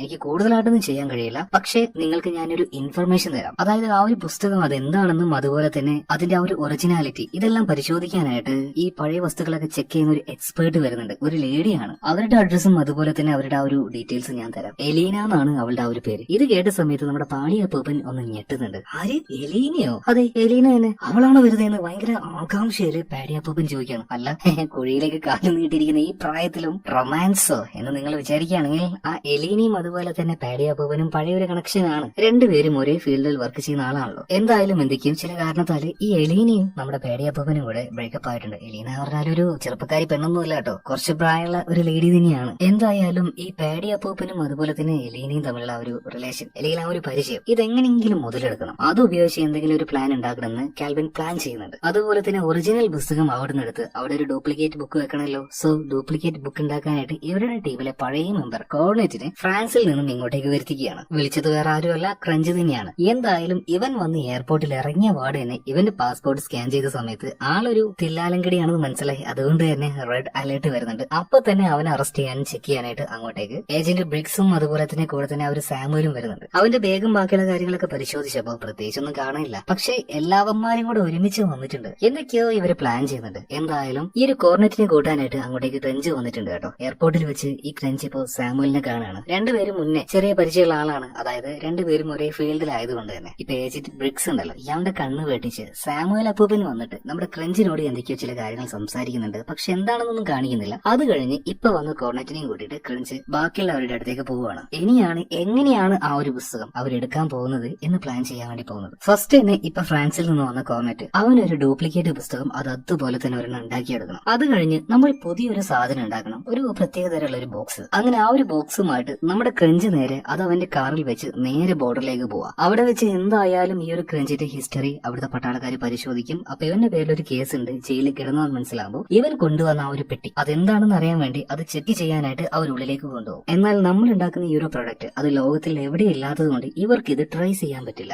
എന്നിരുന്നാലും ക്രഞ്ച് കൊണ്ടുവന്ന ആ ഒരു പെട്ടി ഉണ്ടല്ലോ, ഒറ്റയടിക്ക് അവന് തിരിച്ചു കിട്ടൂല. അത് അവന്റേതാണ് എന്ന് സാക്ഷ്യപ്പെടുത്തുന്ന ഒരു സർട്ടിഫിക്കറ്റ് അതുകൂടെ ഉണ്ടെങ്കിലേ അവൻ ആ ഒരു ഗോഡൌണിൽ നിന്നും പിന്നീട് അത് കൊണ്ടുപോകാൻ പറ്റുള്ളൂ. നമുക്കും അത് തന്നെയാണ് വേണ്ടത്. അതായത് ക്രഞ്ച് കൊണ്ടുപോകുന്ന ആ ഒരു പെട്ടി അവരുടെ ഗോഡൌണിൽ ഉണ്ടാവണം. ഇത് പദ്ധതിയുടെ ആദ്യഘട്ടം. ഇത് കഴിഞ്ഞാല് ഇനി അടുത്ത പരിപാടി ചെയ്യുന്നത് പാടിയപ്പൂപ്പ നിങ്ങളാണ്. അപ്പൊ ആ ഒരു പുസ്തകം ചെക്ക് ചെയ്യാനായിട്ട് എലീന വരുന്ന പറഞ്ഞ ആ ഒരു ഡേറ്റ് ഉണ്ടല്ലോ, കറക്റ്റ് ആയിട്ട് നിങ്ങൾ അങ്ങോട്ടേക്ക് പോകണം. എന്തെങ്കിലുമൊക്കെ പറഞ്ഞ അവളോട് കമ്പനി ആവണം. ആ ഒരു ദിവസം മുഴുവൻ ആ അവളുടെ കൂടെ നിങ്ങൾ നിൽക്കണം. ഇതിനുശേഷം ലോലയുണ്ടല്ലോ, അതായത് നമ്മുടെ ക്രഞ്ചിന്റെ ഗേൾ ഫ്രണ്ട്, അവൾ നേരെ ഈ ബോർഡറിലേക്ക് വിളിച്ചിട്ട് അതായത് എലീനയെ പോലെ സംസാരിക്കും. എന്നിട്ട് പറയാണ്, ഇന്ന് എനിക്ക് സുഖമില്ല, ഞാൻ എന്റെ ഒരു അസിസ്റ്റന്റിനെ അയക്കുന്നു. അങ്ങനെ അസിസ്റ്റന്റ് ആയിട്ട് പോകാൻ പോകുന്നത് മറ്റാരുമല്ല, നമ്മുടെ കോർണറ്റ് ആണ്. ഡ്യൂപ്ലിക്കേറ്റ് സാധനങ്ങളൊക്കെ ഉണ്ടാക്കുന്ന ഇവരുടെ ടീമിലെ എക്സ്പേർട്ട് ഉണ്ടല്ലോ, അവൻ തന്നെ. അപ്പൊ ഈ ഒരു പരിപാടി നമ്മൾ ചെയ്യാനായിട്ട് അങ്ങോട്ടേക്ക് പോകുന്ന സമയത്ത് നമ്മൾ എപ്പോഴും വീക്ഷിച്ചുകൊണ്ടിരിക്കുന്ന രണ്ടുപേരുണ്ട്, ഏജന്റ് ബ്രിക്സും അതുപോലെ തന്നെ ആ ഒരു സാമുവലും. ഇതൊക്കെ ഇവരോട് പറഞ്ഞു കൊടുക്കുന്നത് ഈ പ്ലാൻ ഉണ്ടാക്കുന്നൊക്കെ മുഴുവനായിട്ടും കാൽബനാണ് കേട്ടോ. കാൽബൻ പറയുന്നത് ഇവരെപ്പോഴും നിരീക്ഷിക്കുന്ന ഈ സാമുവലിനെയും ഏജന്റ് ബ്രിക്സിനെയും എങ്ങനെയെങ്കിലും ഒന്ന് വഴി തിരിച്ചുവിടണം. അപ്പൊ അതിനായിട്ട് അല്ലെങ്കിൽ ആ ഒരു പരിപാടി ചെയ്യാൻ പോകുന്നത് കാൽബനും അതുപോലെ തന്നെ നമ്മുടെ ക്രഞ്ചിന്റെ അസിസ്റ്റന്റ് ആയിട്ടുള്ള ഫ്രാൻസിയും കൂടിയിട്ടാണ്. ഇവരൊരു കാറിൽ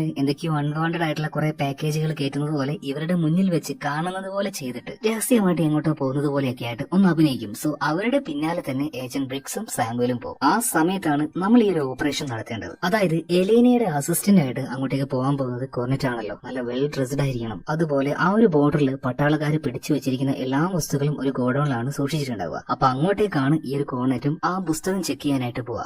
ഓക്കെ എല്ലാ കാര്യത്തില്. അങ്ങനെ ആ ഒരു പുസ്തകം ചെക്ക് ചെയ്യാനായിട്ട് കോർണറ്റ് അതിന്റെ ഉള്ളിലേക്ക് കിടക്കുമ്പോൾ അവന്റെ കയ്യിൽ ആ ഒരു ഡ്യൂപ്ലിക്കേറ്റ് പുസ്തകം ഉണ്ടാവണം. സോ ആ ഒരു ഡ്യൂപ്ലിക്കേറ്റ് പുസ്തകം അവിടെ വെച്ച് ഒറിജിനൽ വേഗം കൊണ്ടുപോയിട്ട് നമ്മുടെ ഈ ഒരു ക്രഞ്ചിന്റെ കയ്യിൽ നിന്ന് പിടിച്ചു വെച്ച ഒരു പെട്ടി ഉണ്ടല്ലോ, അതിന്റെ ഉള്ളിലേക്ക് ഒറിജിനൽ ബുക്ക് വെക്കണം. എന്നിട്ട് ചുമ്മാ ഒരു പുസ്തകം ടെസ്റ്റ് ചെയ്യുന്ന പോലെ കാണിച്ച് കുഴപ്പമൊന്നുമില്ല, ഇത് ഒറിജിനൽ ബുക്കാണ് എന്നൊക്കെ പറഞ്ഞിട്ട് കോർണറ്റ് പുറത്തേക്ക് വരണം. അത് കഴിഞ്ഞ ഉടനെ തന്നെ നമ്മുടെ ക്രഞ്ച് ആ പെട്ടി അവന്റേതാണെന്ന് സാക്ഷ്യപ്പെടുത്തുന്ന സർട്ടിഫിക്കറ്റുമായിട്ട് അങ്ങോട്ടേക്ക് വരണം. ആ പെട്ടി ക്രഞ്ചിന് കിട്ടുകയും ചെയ്യും. സോ വളരെ കൂളായിട്ട് നമുക്ക് ആ ഒരു പുസ്തകം മിലിറ്ററിക്കാരുടെ കയ്യിൽ നിന്ന് പുറത്തേക്ക് എത്തിക്കാൻ പറ്റും. പിന്നീട് ഇവർ പ്ലാൻ ചെയ്ത കാര്യങ്ങൾ അത് അതുപോലെ കാണിച്ചുകൊണ്ട് അവസാനം പുസ്തകം ഇവരുടെ കയ്യിലെത്തുകയാണ്. എല്ലാവരും നല്ല ഹാപ്പിയാണ്, നൈറ്റ് നല്ല പാർട്ടിയും കാര്യങ്ങളൊക്കെ നടത്തുന്നുണ്ട്. എന്നാൽ ഏറ്റവും കൂടുതൽ എല്ലാവരും പ്രശംസിക്കുന്നത് കോർണറ്റിനെയാണ്. കാരണം ഫ്രാൻസിൽ നിന്നും ഇങ്ങോട്ടേക്ക് വന്ന് ചെറിയ സമയം കൊണ്ട് ഇതുപോലൊരു കിടിലൻ ഡ്യൂപ്ലിക്കേറ്റ് ബുക്ക് ഉണ്ടാക്കിയത് കൊണ്ടാണ് ഇവർക്ക് ഈ ഒരു മോഷണം വളരെ സിമ്പിൾ ആയിട്ട് നടത്താൻ പറ്റിയത്. ഈ സമയത്ത് കോർണറ്റ് ഒരു കാര്യം പറയുന്നുണ്ട്, അതായത് ഇങ്ങനെയുള്ള കാര്യങ്ങളൊക്കെ ചെയ്യാനായിട്ട് എന്റെ ഇൻസ്പിറേഷൻ എന്ന് പറയുന്നത് ഒരു കഥയാണ്. കുറച്ച് നാളുകൾക്ക് മുന്നേ നടന്ന ഒരു പഴയ കഥയാണ് കേട്ടോ ഇത്. അപ്പൊ അതെന്താണെന്ന് എല്ലാവരും ചോദിക്കുകയാണ്. ഇപ്പൊ കോർണറ്റ് ആ ഒരു റിയൽ ഇൻസിഡന്റ് ആ കഥ പറയാൻ പോവാണ്. 1911 ഇറ്റലിയിലെ ഒരു വലിയ മ്യൂസിയം, അവിടുത്തെ ക്ലീനിങ് ജോലിയൊക്കെ ചെയ്യാനായിട്ട് ഒരാൾ അങ്ങോട്ടേക്ക് വന്നു. ഒരു കോൺട്രാക്ട് ബേസിലാണ്. കുറെ നാള് അയാൾ ആ ഒരു മ്യൂസിയത്തിൽ ജോലി ചെയ്തു. അതുകൊണ്ട് തന്നെ ആ മ്യൂസിയത്തിന്റെ മുക്കും മൂലയും ഇയാൾക്ക് നന്നായിട്ട് അറിയായിരുന്നു. കുറച്ച് കഴിഞ്ഞപ്പോ, അതായത് കുറച്ച് വർഷങ്ങൾ കഴിഞ്ഞ സമയത്ത് ആ ഒരു കോൺട്രാക്ട് പീരീഡും കാര്യങ്ങളൊക്കെ കഴിഞ്ഞു. ഇയാളുടെ ജോലിയും തീർത്ത് ഇയാൾ പോകുന്നുണ്ട്. എന്നാലും ജോലി നഷ്ടപ്പെട്ടതിന്റെ ചെറിയൊരു വേദനയൊക്കെ ഇയാൾക്ക് ഉണ്ടായിരുന്നു. ആ സമയത്താണ് ഇയാളുടെ അടുത്തേക്ക് ഒരു ഓഫറുമായിട്ട് മറ്റൊരാൾ വരുന്നത്. ഒരു പണി ഏൽപ്പിക്കാണ്. അത് ചെയ്തു കഴിഞ്ഞാൽ $30,000 കൊടുക്കാന്നും പറഞ്ഞു. അപ്പൊ എന്താ പണി ചോദിച്ചപ്പോ ഇയാൾ ജോലി ചെയ്ത ആ ഒരു മ്യൂസിയം ഉണ്ടല്ലോ, ആ മ്യൂസിയത്തിൽ നിന്നും മൊണാലിസയുടെ ഒറിജിനൽ പെയിന്റിംഗ് എടുത്തിട്ട് വരണം. ഇത്രയും നാളും അവിടെ ജോലി ചെയ്തിട്ട് ഈ തുകയുടെ അടുത്ത് പോലും കിട്ടിയിട്ടില്ല. എന്തായാലും ഈ ഒരു കാര്യം ചെയ്യുന്നേ. അങ്ങനെ അയാൾ പോയിട്ട് ആ ഒറിജിനൽ മൊണാലിസയുടെ ചിത്രം അത് അടിച്ചു മാറ്റുന്നുണ്ട്. സാധനം നഷ്ടപ്പെട്ടു എന്ന് ആകെ വാർത്തയായിട്ടുണ്ട്. അങ്ങനെ ചിത്രം മോഷ്ടിച്ചു കഴിഞ്ഞപ്പോ ഈ ജോലി ഇയാളെ ഏൽപ്പിച്ച ആ ഒരു സ്ട്രേഞ്ച് ആയിട്ടുള്ള ആളുണ്ടല്ലോ, ഇയാൾ വന്ന് ഒരു $30,000 നമ്മുടെ കാർപ്പന്റർക്ക് കൊടുക്കുകയാണ്. എന്നിട്ട് ഇയാൾ മോഷ്ടിച്ച ആ ഒരു ചിത്രം മേടിക്കുന്നുണ്ടോ? ഇല്ല, ആ ചിത്രം ഈ കാർപ്പന്ററോട് ഇയാളുടെ കയ്യിൽ തന്നെ വെച്ചെന്ന് പറയാണ്. ഞാൻ കുറച്ച് നാൾ കഴിഞ്ഞിട്ട് വരും, അപ്പൊ നീ എനിക്ക് ഈ ഒരു ചിത്രം തന്നാ മതി എന്ന് പറയാണ്. ശരിക്കും ഈ ഒരു കാർപ്പന്റർ ആകെ അത്ഭുതപ്പെട്ടു പോയി. പണിയും ചെയ്തു, സാധനം കൊണ്ടുവന്നു, എന്നാൽ ആ സാധനം മേടിക്കാതെ എനിക്ക് ഇങ്ങോട്ടേക്ക് കാശ് തന്ന് ഇയാൾ പോയി. ഇതിപ്പോ എന്താ ഇവിടെ നടന്നേ? എങ്ങനെ നോക്കിയാലും കാർപ്പന്റർക്ക് മെച്ചം തന്നെ. എന്നാൽ ഇതിന് ശേഷമാണ് ഈ കാർപ്പന്ററുടെ അടുത്തേക്ക് വന്ന ആളുടെ യഥാർത്ഥ പ്ലാൻ പുറത്തേക്ക് വന്നത്. അതായത് മൊണാലിസയുടെ ആ പിക്ചർ മോഷ്ടിക്കപ്പെട്ടു എന്ന് ആകെ വാർത്തയായല്ലോ. ഇതിനുശേഷം ഈ സ്ട്രേഞ്ച് ആയിട്ടുള്ള ആളുണ്ടല്ലോ, ഇതുപോലെയുള്ള മൊണാലിസയുടെ 10ഓളം കോപ്പി ഉണ്ടാക്കി. കണ്ടാൽ ഒറിജിനൽ ആണ് തോന്നും. സോ മോഷ്ടിക്കപ്പെട്ടത് കൊണ്ട് തന്നെ ഇത് വാങ്ങാനായിട്ട് ബ്ലാക്ക് മാർക്കറ്റിൽ അന്നും ആളുണ്ട്. അങ്ങനെ ഈ ഡ്യൂപ്ലിക്കേറ്റ് പിക്ചർ ഇയാൾ 10 ആൾക്ക് വിറ്റു $10 ലക്ഷത്തോളം സമ്പാദിച്ചു. അതും അന്നത്തെ കാലത്താണ്. ഒന്ന് ആലോചിച്ച് നോക്കിയേ, ഒറിജിനൽ പിക്ചർ എടുത്ത് അത് ഒരാൾക്ക് വിൽക്കുകയാണെങ്കിൽ ആകെ $1 ലക്ഷം മാത്രമേ ആ കള്ളന് കിട്ടുമായിരുന്നുള്ളൂ. പക്ഷെ ഇങ്ങനെ ഒരു ട്രിക്ക് കാണിച്ചത് കൊണ്ട് തന്നെ അയാളുടെ കയ്യിലേക്ക് വന്നത് 10 ലക്ഷമാണ്. എന്ത് പ്ലാനല്ലേ? നല്ല ക്ലവർ ആയിട്ട് അയാൾ ചിന്തിച്ചത് കൊണ്ട് തന്നെ നല്ല കാശ് കുറഞ്ഞ സമയം കൊണ്ട് അയാൾക്ക് വാരാൻ പറ്റിയില്ലേ? അതാണ് കളി. ആ ഒരു സ്റ്റോറിയാണ് എനിക്ക് വല്ലാത്തൊരു ഇൻസ്പിറേഷൻ തരുന്നതെന്ന് ഈ ഒരു കോർണറ്റ് പറയണം. എന്തായാലും ആ ഒരു പുസ്തകം ഇവർ അടിച്ചു മാറ്റിയല്ലോ. ഇനിയിപ്പോ പാഡി അപ്പൂപ്പൻ പറഞ്ഞ ആ ഒരു ബയർക്ക് ഈ ഒരു പുസ്തകം എത്തിച്ചു കൊടുക്കണം. പക്ഷെ അത് നിസാര കാര്യമല്ല, ബോർഡർ താണ്ടി വേണം പോകാനായിട്ട്. എന്നാൽ ഈ കൂട്ടത്തില് എല്ലാ ആൾക്കാരെയും ഏജന്റ് ബ്രിക്സിന് നന്നായിട്ട് അറിയാം, അവിടെയുള്ള പട്ടാളക്കാർക്കും അറിയാം. എല്ലാവരുടെ പേരിൽ കേസും ഉണ്ട്. ആര് പോയാലും പിടിക്കപ്പെടും. അതുകൊണ്ട് ഈ കേസിലില്ലാത്ത അല്ലെങ്കിൽ ഈ പോലീസുകാർക്ക് അറിയാത്ത മറ്റൊരാളെ വേണം വിടാൻ. നോക്കുമ്പോ നമ്മുടെ ഫ്രഞ്ചിന്റെ ശിഷ്യനായിട്ടുള്ള ഫ്രാൻസി ഉണ്ടല്ലോ, ഇവൻ ഇങ്ങനെയുള്ള കാര്യത്തിലൊന്നും ഇതുവരെയായിട്ടും വന്നിട്ടില്ല, കേസുമില്ല, അതുപോലെ തന്നെ പോലീസുകാർക്ക് ഇവനെ അറിയൂല. അപ്പൊ ആ ഒരു പഴയ പുസ്തകമായിട്ട് ഈ ബയറുടെ അടുത്തേക്ക് പോകുന്നത് മറ്റാരുമല്ല, ഫ്രാൻസിയാണ്. എന്നാൽ ചുമ്മാ അവൻ അങ്ങോട്ട് വിടാതെ കുറെ താടിയൊക്കെ വെച്ച് കൊടുത്തിട്ട് വേറൊരു കോലത്തിലാക്കിയിട്ടാണ് ഫ്രാൻസി ഇവർ ആ ഒരു പുസ്തകവുമായിട്ട് ബയറുടെ അടുത്തേക്ക് വിടാൻ പോകുന്നത്. പുസ്തകം കൊടുക്കുക, കാശ് മേടിക്കുക, തിരിച്ചു വരിക. എന്നാൽ ഈ സമയത്ത് കാൽബിൻ പറയാണ്, അല്ല ഇവൻ ആദ്യമായിട്ടല്ലേ, ഇവൻ എക്സ്പീരിയൻസ് ഒന്നുമില്ലല്ലോ, അതുകൊണ്ട് ഞാൻ ഇവൻ പോകുന്ന കാറിന്റെ ബോർഡറിന്റെ ഡിക്കിയിൽ കയറിയിരിക്കാം. ബോർഡർ കഴിഞ്ഞിട്ടുണ്ടെങ്കിൽ ഞാനും ഇവന്റെ കൂടെ പോവാം, ഇവനൊരു സഹായമാവുമല്ലോ. ഇത് കേട്ട സമയത്ത് ക്രഞ്ച് പറയാണ്, ഭയങ്കര ബുദ്ധിമുട്ടാവൂലോ മോനെ, ഞാൻ ഒറ്റക്കൊക്കെ പോയിട്ടുണ്ടെങ്കിൽ ആ കാശ് കയ്യിൽ കിട്ടിയാൽ അത് കൊണ്ടുവരാൻ ഭയങ്കര ബുദ്ധിമുട്ടായിരിക്കില്ലേ? കാശ് കിട്ടിക്കഴിഞ്ഞാൽ പിന്നെ മാമന്റെ മോനെ മഷി ഇട്ട് നോക്കിയാൽ കാണാൻ പറ്റില്ലെന്ന് ഞങ്ങൾക്ക് നന്നായിട്ട് അറിയാം. അതുകൊണ്ട് നീ ഒറ്റയ്ക്ക് പോണ്ട, നിന്റെ കൂടെ ഞാനും ആ ഒരു ഡിക്കിയിൽ ഇരിക്കാന്ന് പറയണം. അങ്ങനെ കാറിന്റെ ഡിക്കിയിലേക്ക് കാൽബനും അതുപോലെ തന്നെ ഇപ്പൊ ക്രഞ്ചും കയറിയിരിക്കുന്നുണ്ട്. കാർ ഓടിച്ചുകൊണ്ട് ഫ്രാൻസിയും പോവാണ്. അങ്ങനെ പോകുന്ന വഴിയിൽ ഈ കാൽബന് ഒരു ഐഡിയ തോന്നുകയാണ്. അതായത് ഇന്നലെ രാത്രി മാറിൽ വെച്ച് കോർണറ്റ് പറഞ്ഞ ഒരു പഴയ കഥ, ആ കഥയനുസരിച്ച് നമ്മൾ ഇപ്പൊ കൊണ്ടുപോകുന്ന ഒരു പുസ്തകം ഉണ്ടല്ലോ, അതായത് ക്രഞ്ചിനോട് കാൽബൻ ഈ ഒരു കാര്യം പറയാണ്, ഈ പുസ്തകം കൊടുക്കാതെ നമുക്ക് തിരിച്ചു പോവാം. എന്നിട്ട് ഇതുപോലെ ഒരു 10 ഡ്യൂപ്ലിക്കേറ്റ് ഉണ്ടാക്കിയിട്ട് നമുക്ക് പല ആൾക്കാർക്കും ഇത് വിറ്റൂടെ. പക്ഷെ അതിനുവേണ്ടി ആദ്യം ചെയ്യേണ്ടത് ഈ പുസ്തകം മോഷണം പോയി എന്ന് നല്ല രീതിയിൽ വേൾഡ് മുഴുവൻ നമ്മൾ സ്പ്രെഡ് ചെയ്യണം. എന്നാൽ ഈ 10 ഡ്യൂപ്ലിക്കേറ്റ് ആയിട്ടുള്ള പുസ്തകങ്ങൾ പെട്ടെന്ന് വിറ്റഴിക്കാൻ പറ്റുള്ളൂ. അതായത് കൂടുതലായിട്ടുള്ള ഒരു ആഗ്രഹം ക്രഞ്ചിന്റെ ഉള്ളിൽ കാൽബിൻ ഇട്ട് കൊടുക്കണം. എന്നാൽ ക്രഞ്ച് പറയണം, ഒരു റിസ്ക്കും വേണ്ട, ഇതിപ്പോ നമ്മുടെ കയ്യിൽ നിന്ന് മേടിക്കാനായിട്ട് ഒരു ബയർ അവിടെ ഉണ്ടല്ലോ, ഇയാൾക്ക് അത് കൊണ്ടേ കൊടുക്കാം. അങ്ങനെ ബോർഡറും താണ്ടി ആ ഒരു വലിയ ബിൽഡിംഗിന്റെ അടുത്തേക്ക് ഇവർ വന്നിട്ടുണ്ട്. അങ്ങനെ കാറിന് ഇപ്പൊ ഫ്രാൻസി ഇറങ്ങി ഡിക്കി തുറന്നു കൊടുക്കുകയാണ്. ക്രഞ്ചും അതുപോലെ തന്നെ കാൽബിനും പുറത്തേക്ക് വന്നിട്ടുണ്ട്. ഫ്രാൻസി ഇപ്പൊ ആ ഒരു പുസ്തകം കൊടുക്കാൻ പോകുമ്പോൾ കാൽബിൻ പറയാണ്, എടോ ഞാൻ പറയുന്നൊന്ന് കേക്ക്, ഇപ്പൊ കൊണ്ടുപോയിട്ട് ആ ഒരു പുസ്തകം കൊടുക്കല്ലേ നീ, ഞാൻ പറഞ്ഞ ഐഡിയ അതൊന്ന് വർക്കൗട്ട് ആക്കി നോക്കാം, നല്ല കാശ് വരെ മോനെ നീ ഒന്ന് ആലോചിച്ച് നോക്ക് എന്ന് ഒരു കാരണവശാലും ക്രഞ്ച് സമ്മതിക്കുന്നില്ല.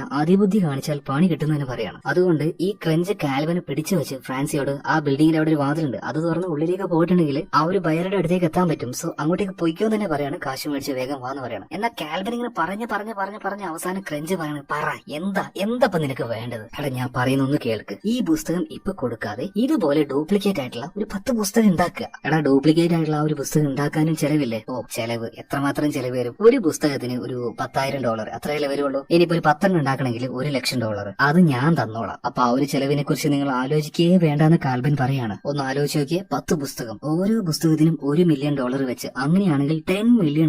ഇത് കേട്ടപ്പോ ക്രഞ്ചിനും തോന്നാണ്, $10 മില്യൺ ഡാമേ, അത് വീതിച്ചാൽ തന്നെ ഓരോരുത്തർക്കും നല്ലൊരു തുക കിട്ടും. പിന്നെ എന്തായാലും കാശ് കാൽബിൻ ഇറക്കാന്ന് പറഞ്ഞല്ലോ, അവന്റെ കൂടെ തന്നെ അങ്ങ് നിൽക്കാന്ന് ഇപ്പൊ ക്രഞ്ച് തീരുമാനിച്ചു. അങ്ങനെ ഇവര് അവിടുന്ന് ബയർക്ക് പുസ്തകം കൊടുക്കാതെ തന്നെ അവിടുന്ന് പുറത്തേക്ക് വരികയാണ്. ഇതിനുശേഷം വേഗം തന്നെ പേടിയെ വിളിക്കുന്നുണ്ട്. ഇങ്ങനെ ഒരു പ്ലാൻ ഞങ്ങൾക്കുണ്ട്, ഡ്യൂപ്ലിക്കേറ്റ് ആയിട്ട് 10 ഇതുപോലത്തെ പുസ്തകം ഉണ്ടാക്കിയിട്ട് പുറത്തു വെക്കണം. എന്നാൽ ഈ പേടി ചോദിക്കണം, അല്ലടാ അപ്പൊ നമുക്ക് ആ ഒരു ബയറിനെ അയാളെപ്പിന്നെ കാട്ടുക, അയാൾ അവിടെ വെയിറ്റ് ചെയ്തേക്കൽ. തൽക്കാലം ഇതിപ്പോ നമ്മൾ മറക്കുന്നു, നമ്മൾ പുതിയ പ്ലാനായിട്ട് മുന്നോട്ട് പോകുന്നു. ഓക്കെ, എന്തായാലും ആ ഒരു കോർണറ്റിനോട് ഇതുപോലെ 10 പുസ്തകം ഉണ്ടാകാൻ എത്ര ബഡ്ജറ്റ് വരുമെന്ന് ഈ പാഡിനോട് ചോദിക്കണം. എന്നാ പാഡി പറയണ അത് പിന്നെ അവനോട് ചോദിച്ചാലല്ലേ അറിയുള്ളൂ, അവനല്ലേ അത് ഉണ്ടാക്കുന്നത്. അങ്ങനെ ഇവർ ഈ ഒരു കാര്യം കോർണറ്റിനോട് പറഞ്ഞ സമയത്ത് ഈ ഒരു കാൽബൻ ഇവൻ വിചാരിച്ചതിനേക്കാൾ കുറച്ചധികം കൂടുതൽ എമൗണ്ട് ഈ കോർണറ്റ് പറയുന്നുണ്ട്. എന്നാൽ അത്രയും എമൗണ്ട് കൊടുക്കാനായിട്ട് കാൽബന്റെ കയ്യിൽ ഇപ്പൊ കാശില്ല. അതുകൊണ്ട് തന്നെ അതിന്റെ ഒരു വിഹിതം ഈ ഒരു പാഡി എടുക്കാന്ന് പറയണം. അതിന്റെ കൂടെ തന്നെ കോർണറ്റും ഒരു വിഹിതം എടുക്കാന്ന് പറയണം. ഇവര് 3 പേരും ഷെയറിന്റെ ഒരു ഭാഗമായിട്ടുണ്ട്. അങ്ങനെയാണെങ്കിൽ നമ്മുടെ ക്രഞ്ചിനോടും കൂടെ കുറച്ച് കാശ് ഇതിൽ ഇൻവെസ്റ്റ് ചെയ്യാൻ പറയണം. ഇതിപ്പോ എന്താ കളി മാറുകയാണോ? ഞാനൊന്ന് ഇൻവെസ്റ്റ് ചെയ്യണം, മുഴുവൻ നീ നോക്കിക്കൊള്ളാന്ന് പറഞ്ഞിട്ട്, അതല്ലാടോ ഇവിടെ ഫണ്ട് കുറച്ച് കൂടുതൽ വേണ്ടി വരുന്നുണ്ട്, നിന്റെ കയ്യിൽ കാശും കാര്യങ്ങളൊന്നും ഇല്ലെങ്കിൽ തൽക്കാലം നീ പോയിട്ട് നിന്റെ വീട് വെക്ക്, അത് വിറ്റ് കിട്ടുന്ന കാശ് കൊണ്ടാ. ആ നല്ല ഐഡിയ ആണ്. ഇനിയിപ്പോ ഞാൻ വീട് വെക്കണം, എന്നിട്ട് ഈ പ്ലാൻ ആകെ പൊളിയണം, എന്നിട്ട് ഞാൻ പോയിട്ട് പെരുവഴിയിൽ കിടക്കണം. ഇല്ല ഞാനില്ല, ഇത് വിട്ടേക്കെന്ന് തന്നെ പറയാം. എന്നാൽ ക്രഞ്ച് ഒരു കാര്യം നോ എന്ന് പറയുമ്പോൾ അവനെ കൊണ്ട് യെസ് പറയിപ്പിക്കാനായിട്ട് കാൽബന്റെ കയ്യിൽ ഒരു തുറപ്പിച്ചിട്ടുണ്ടല്ലോ, മറ്റാരുമല്ല ക്രഞ്ചിന്റെ ഗേൾഫ്രണ്ട് ആയിട്ടുള്ള ലോല. അങ്ങനെ ലോല വഴി അവളെ കൊണ്ട് പറയിപ്പിച്ചപ്പോ അവസാനം ക്രഞ്ച് സമ്മതിക്കുകയാണ്. അങ്ങനെ ക്രഞ്ചിന്റെ ഭാഗത്തുനിന്നും ഒരു ഫണ്ട് ഉണ്ടാക്കുന്നുണ്ട്. അങ്ങനെ ഇവരുടെ എല്ലാവരുടെയും ആ ഒരു ഫണ്ട് ഇപ്പൊ കോർണറ്റിന്റെ കയ്യിൽ കൊടുക്കുകയാണ്. ഇനി 10 പുസ്തകം ഇതിന്റെ ഡ്യൂപ്ലിക്കേറ്റ് ഉണ്ടാക്കാനായിട്ട് 1 മാസം സമയം വേണം. അപ്പൊ എല്ലാവരും കൂടെ ഒരുമിച്ച് ഇങ്ങനെ നിന്നാല് പോലീസുകാർക്ക് സംശയം തോന്നും. അപ്പൊ ഓരോരുത്തരും ഓരോരുത്തരുടെ വഴിക്ക് പോവുക, അവരുടേതായ പണി ചെയ്യുക, 1 മാസത്തിന് ശേഷം തിരിച്ചു വരിക. അങ്ങനെ കാൽവിൻ പറഞ്ഞതുപോലെ തന്നെ ഓരോരുത്തരും അവരുടെ വഴിക്ക് പോകണം. എന്നാൽ ഈ നാറി ഇതിന്റെ ഇടയിൽ കൂടെ മറ്റൊരു പരിപാടിയും കൂടെ പ്ലാൻ ചെയ്യുന്നുണ്ടായിരുന്നു. ഈ ഡ്യൂപ്ലിക്കേറ്റ് ആയിട്ടുള്ള സാധനങ്ങൾ ഉണ്ടാക്കുന്ന കോർണറ്റ് ഉണ്ടല്ലോ, അവനെ പോലെ തന്നെയുള്ള മറ്റൊരാള് ഈ കാൽവിൻ കണ്ടുപിടിച്ച് ഈ പുസ്തകം ഉണ്ടല്ലോ ഇതുപോലെ വേറെയും 10 കോപ്പി ഉണ്ടാക്കാൻ പറയണം. എന്തിനാണെന്നല്ലേ, അതായത് പാഡി അപ്പോപ്പൻ ഈ 10 പുസ്തകം ഉണ്ടാക്കി കഴിഞ്ഞാൽ അത് വിൽക്കാനായിട്ട് ബയേഴ്സിനെ സെറ്റാക്കി വെച്ചിട്ടുണ്ട്. അപ്പോ ഈ 10 ആൾക്കാർക്കും അവര് വഴി പുസ്തകം വിൽക്കുന്നതിന് മുന്നേ ആയിട്ട് കാൽബന് ഈ പുസ്തകങ്ങൾ അവർക്ക് വിൽക്കണം, എന്നിട്ട് ഒറ്റയടിക്ക് കാശ് മുഴുവൻ അവനാക്കണം. അതുകൊണ്ട് തന്നെ പാഡി അപ്പൂപ്പൻ എപ്പോഴും പറയാറുള്ള ആ ഒരു ബയർ ഉണ്ടല്ലോ, ആ നമ്പർ എങ്ങനെയൊക്കെയോ പാഡി അപ്പൂപ്പന്റെ കയ്യിൽ നിന്നും കാൽബൻ ഒപ്പിച്ചിട്ടുണ്ട്. എന്നിട്ട് ആ ഒരു നമ്പറിലേക്ക് കാൽബൻ വിളിക്കാണ്, ഹലോ സാറേ നിങ്ങളല്ലേ ആ ഒരു പുസ്തകത്തിന്റെ ബയർ, ബുക്ക് ഓക്കെയാണ്, അധികം വൈകാതെ നിങ്ങളുടെ കയ്യിൽ എത്തിച്ചേരും, കുറച്ചൊരു സമയം വേണം കേട്ടോ, ചെറിയ സെക്യൂരിറ്റി ഇഷ്യൂ ഒക്കെ ഉള്ളതുകൊണ്ടാണ്. ഇത് കേട്ടപ്പോ അപ്പുറത്തും സംസാരിക്കുന്ന ആള് പറയണ, അതിന് നീ ഏതാളക്കില്ലേ? അല്ല സാറേ നിങ്ങൾ ആ ഒരു ബുക്ക് മേടിക്കാൻ വന്ന ആളല്ലേ, നീ ഒന്ന് പോടാന്ന് പറഞ്ഞിട്ട് അപ്പുറത്തുള്ള ആള് ഫോൺ കെട്ടിയാണ്. എന്നാൽ കാൽബൻ വീണ്ടും വിളിക്കുന്നുണ്ട്, എന്നാൽ അയാൾ ഫോൺ എടുക്കുന്നില്ല. ചിലപ്പോ ഫോണിലൂടെ സംസാരിക്കുമ്പോൾ എന്തെങ്കിലും സെക്യൂരിറ്റി ഇഷ്യൂ ഉണ്ടാവും, അല്ലെങ്കിൽ ഭയം കൊണ്ടായിരിക്കണം അയാൾ അങ്ങനെ ഒന്നും പറയാത്തത്. പിന്നെ നേരിട്ട് പോയി കാണാന്ന് പറഞ്ഞിട്ട് അന്ന് ഇവർ ഒറിജിനൽ പുസ്തകമായിട്ട് ഒരു പഴയ ബിൽഡിംഗിലേക്ക് അത് ആ ഒരു ബയർക്ക് കൊടുക്കാൻ വേണ്ടി പോയില്ലേ, ആ ബിൽഡിംഗിന്റെ അടുത്തേക്ക് ഇപ്പൊ കാൽബൻ ചെല്ലുകയാണ്. അവിടെ തന്നെ ഒരു റെഡ് ഡോർ ഉണ്ട്, അതിനപ്പുറത്താണ് ഈ ഒരു ബയർ ഉള്ളത്, ഇയാളുടെ സ്ഥലം എവിടെയാണ്. അങ്ങനെ വേഗം അങ്ങോട്ടേക്ക് ചെന്നിട്ട് ആ ഒരു ഡോറും തുറന്ന് ഉള്ളിലേക്ക് നോക്കിയ കാൽബൻ കാൽബിൻ ആകെ ഞെട്ടിപ്പോവാണ്. അത് വലിയൊരു ഹാളൊന്നുമല്ല, ഒരുമാതിരി ഒരു ബാത്റൂമിന്റെ സൈസിലുള്ള ഒരു കുഞ്ഞു റൂം. ഇവിടെ വെച്ച് തനിക്ക് എന്തോ പണി വാളിയെന്ന് ഈ ഒരു കാൽബിന് മനസ്സിലായി. പെട്ടെന്ന് തന്നെ ക്രഞ്ചിന് വിളിക്കുന്നുണ്ട്, ഫോൺ എടുക്കുന്നില്ല. ഇവർക്ക് വേണ്ടി ഡ്യൂപ്ലിക്കേറ്റ് പുസ്തകം ഉണ്ടാക്കി കൊടുക്കാന്ന് പറഞ്ഞ കോർണറ്റിന് വിളിക്കുന്നുണ്ട്, അവനും ഫോൺ എടുക്കുന്നില്ല. പേടി അപ്പൂപ്പന് വിളിക്കുന്നുണ്ട്, അപ്പൂപ്പനും ഫോൺ എടുക്കുന്നില്ല. സോ ആരംഭം മുതലേ പുസ്തകം എന്നിങ്ങനെ പറഞ്ഞു നടക്കുന്നുണ്ടല്ലോ. ശരിക്കും ആ ഒരു പുസ്തകം അത് മിസ്സായിട്ടുണ്ടോ, അല്ലെങ്കിൽ അങ്ങനെയൊന്നും ഉണ്ടോ? ആ ഒരു സംശയം തോന്നിയിട്ട് കാൽവിൻ വേഗം തന്നെ ആ പുസ്തകം മോഷണം പോയ മ്യൂസിയത്തിലേക്ക് വിളിക്കുന്നുണ്ട്. എന്നാൽ അപ്പുറത്തുനിന്ന്, അതായത് മ്യൂസിയത്തിലെ ആള് പറയുന്നത്, സാറേ ഇതൊരു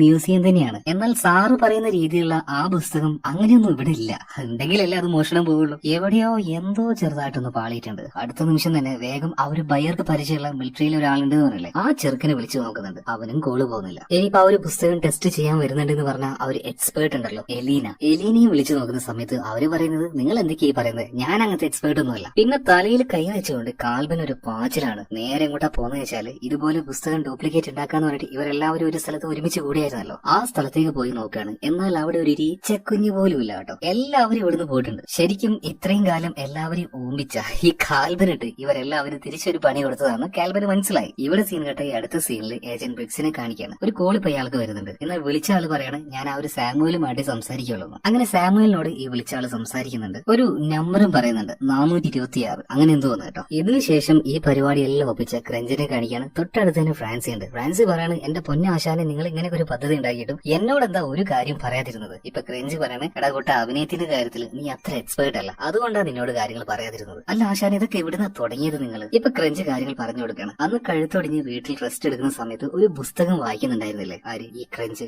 ആ പുസ്തകത്തിൽ ഉണ്ടായിരുന്ന കഥയായിരുന്നു കോർണറ്റ് പറഞ്ഞ ആ ഒരു പഴയ കഥ. അതായത് ഡ്യൂപ്ലിക്കേറ്റ് ആയിട്ടുള്ള 10 മൊണാലിസയുടെ ചിത്രം ഒരാൾ വിറ്റു എന്നൊക്കെ പറഞ്ഞ ആ ഒരു കഥയുണ്ടല്ലോ, അത് ആ ഒരു പുസ്തകത്തിൽ വായിച്ചത് ക്രഞ്ച് ആയിരുന്നു. അത് കഴിഞ്ഞ് കുറച്ച് കഴിഞ്ഞപ്പോഴാണ് സണ്ണി അങ്ങോട്ടേക്ക് വന്നിട്ട് ക്രഞ്ചിനെ തല്ലുന്നതും. ഒരു പിക്ചർ മ്യൂസിയത്തിൽ നിന്ന് അടിച്ചു മാറ്റിയില്ലേ, അത് എയർപോർട്ടിൽ നിന്നും സേഫ് ആയിട്ട് കടത്തി കൊടുത്തതിന് കാൽബൻ കൊടുക്കാന്ന് പറഞ്ഞ ആ ഒരു കാശ് കൊടുത്തിട്ടില്ല. ഇതൊക്കെ പറഞ്ഞ് ക്രഞ്ചിനെ ഒന്ന് തല്ലിയായിരുന്നല്ലോ. ആ സമയത്ത് തന്നെ ക്രഞ്ച് മനസ്സിലിട്ട ഒരു പദ്ധതിയാണിത്. ഒരു പുസ്തകത്തിന്റെ കഥ ഉണ്ടാക്കുക, തുടക്കം മുതൽ അവസാനം വരെ അതിന് ആ രീതിയിൽ മെയിൻറ്റെയിൻ ചെയ്ത് കൊണ്ടുപോവുക. പിന്നെ പേടിയെ കൊണ്ട് ഇതുപോലൊരു കഥ ഉണ്ടാക്കുക. അതായത് ബോർഡറിൽ പട്ടാളക്കാരുടെ ഗോഡൌണിൽ ഇതുപോലെ യാതൊരു പുസ്തകവും ഇല്ല. അങ്ങനെ ഒരു സംഭവമേ ഉണ്ടായിട്ടില്ല, അങ്ങനെ ഒരു പുസ്തകമേ ഉണ്ടായിട്ടില്ല. എന്നാൽ ആ ഒരു പുസ്തകം എടുക്കാനായിട്ട് കാൽവൻ ഒരുപാട് പദ്ധതിയും കാര്യങ്ങളൊക്കെ ഉണ്ടാക്കിയല്ലോ. എന്തിന്റെ പേരിലാണ്? ആ ഒരു പുസ്തകം ഇപ്പോഴും ആ ഒരു ബോർഡറിലെ പട്ടാളക്കാരുടെ ഗോഡൌണിൽ ഉണ്ട് എന്ന് കരുതിയിട്ട്. സത്യം പറയുകയാണെങ്കിൽ അവിടെ ഒറിജിനൽ പുസ്തകം ഉണ്ട്, അല്ലെങ്കിൽ അത് ചെക്ക് ചെയ്യാനായിട്ട് കോണറ്റ് ഉള്ളിലേക്ക് പോകുന്നുണ്ട് എന്നൊക്കെ വെറുതെ അവിടുന്ന് കാണിച്ചു കൂട്ടിയതാണ്. അങ്ങനെയൊന്നും അവിടുന്ന് നടന്നിട്ടേ ഇല്ല. ആകെ സംഭവിച്ച ഒരു കാര്യം എന്താ വെച്ചാൽ, ക്രഞ്ചിന്റെ ഒരു പെട്ടി അവിടെ പിടിച്ചു വെച്ചിട്ടില്ലേ, അതൊക്കെ പ്ലാനിന്റെ ഭാഗമായിട്ട് ഇവർ നടത്തിയിട്ടുണ്ട്. അപ്പൊ ആ ഒരു പെട്ടി സർട്ടിഫിക്കറ്റും കാണിച്ച് പുറത്തേക്ക് കൊണ്ടുവരല്ലാതെ പ്രത്യേകിച്ചൊന്നും അവിടെ ചെയ്തില്ല. അതുപോലെ തന്നെ കോണറ്റ് ഉണ്ടാക്കി കൊടുത്ത ആ ഒരു ഡ്യൂപ്ലിക്കേറ്റ് ബുക്ക് അതിന്റെ ഉള്ളിൽ വെച്ചു. ഇതൊക്കെ നടന്ന കാര്യമൊക്കെ തന്നെയാണ്. ശരിക്കും കാൽബിനെ കബളിപ്പിക്കാൻ വേണ്ടി ഇങ്ങനെയൊക്കെ ചെയ്തു. സോ ഈ കാര്യങ്ങളൊക്കെ കാൽബിന് മനസ്സിലായി, നല്ല രീതിയിൽ പറ്റിക്കപ്പെട്ടു എന്ന് മനസ്സിലായി. ഇതിനുശേഷം കാൽബിൻ വേഗം തന്നെ അവന്റെ ആ ഒരു ഹോട്ടൽ റൂമിലേക്ക് പാഞ്ഞു ചെല്ലുകയാണ് കേട്ടോ. കാരണം എന്തായാലും ഇപ്പൊ പറ്റിക്കപ്പെട്ടു. ഇനി പാകെയുള്ള സംവാദം എന്ന് പറഞ്ഞാൽ കുറച്ചു മുന്നേ അവൻ മ്യൂസിയത്തിൽ നിന്നും അടിച്ചു മാറ്റിയ ആ ഒരു ചിത്രമാണ്. ഓടിച്ചെന്ന് അവന്റെ ആ ഒരു പെട്ടി തുറന്നു നോക്കുന്ന സമയത്ത് അതിൽ ആ ഒരു ചിത്രം, ഹോ ഭാഗ്യം ഇത് പോയിട്ടില്ലല്ലോ, ഇതെങ്കിലും മതി എന്ന ആശ്വാസത്തിൽ അവൻ നിൽക്കുമ്പോഴാണ് അങ്ങോട്ടേക്ക് ഒരു കൂട്ടം പോലീസുകാർ വരുന്നത്. അവിടെ ഏജന്റ് ബ്രിക്സും ഉണ്ട്, കൂടെ തന്നെ മറ്റേ ആ ഒരു സാമുവലും ഉണ്ട്. ഇവരെങ്ങനെയാ കറക്റ്റ് ആയിട്ട് ഇങ്ങോട്ടേക്ക് വന്നേന്നല്ലേ? കുറച്ചു നേരം മുന്നേ സാമുവലിന് ഒരു കോള് വന്നായിരുന്നല്ലോ. ആ വിളിച്ച ആള് ഒരു റൂം നമ്പർ പറഞ്ഞായിരുന്നു, 426. സോ ഇയാളുടെ റൂം നമ്പർ ആണ്, അതായത് കാൽബന്റെ റൂം നമ്പർ ആണ് വിളിച്ച ആള് പറഞ്ഞത്. ആ വിളിച്ച ആള് മറ്റാരുമല്ല, ക്രഞ്ച് തന്നെയാണ്. അങ്ങനെ മ്യൂസിയത്തിൽ നിന്നും കാണാതായ ആ ഒരു പിക്ചർ, അല്ലെങ്കിൽ ആ ഒരു പഴയ ചിത്രം തെളിവുകളോട് കൂടിയിട്ട് ഈ ഹോട്ടൽ മുറിയിൽ വെച്ചിട്ട് ഇപ്പൊ കാൽബനെ പോലീസുകാർ അറസ്റ്റ് ചെയ്യുന്നുണ്ട്. ഒരു രക്ഷയില്ല, ഓടി രക്ഷപ്പെടാനൊന്നും പറ്റില്ല.